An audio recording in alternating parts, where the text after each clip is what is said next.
گلپونه ها نامهربانی قوی ترم که ببینی خدا شاهده. نگاه کنید دوستان عزیز، یک جرعه آن مست کند هر دو جهان را. اصلا که سر داده هم قربون ایران بشم که همه جور آب و هوایی داره.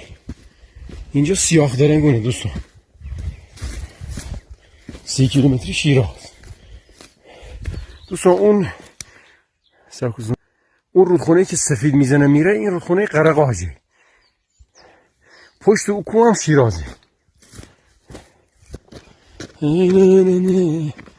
تکلی آلو گرچه آقای زمانی عزیزم.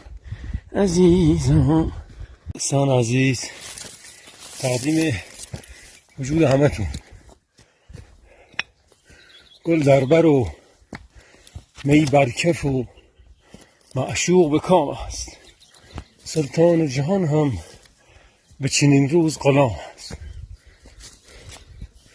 گوشم میارید در این جمع که امشب در مجلس ما رخ دوست تمام است. دوستان عزیز، مست می شدم،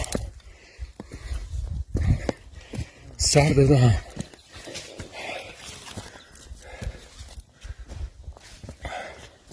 نفس میزنم. دیر اومدم، باز زودی به قله برسم. شلاقی دارم میرم که دیگه به شب نخورم. تو رو به خدا نگاه کنی، نگاه لاله کنی، نگاه منطقه کنی. خدایا شکر.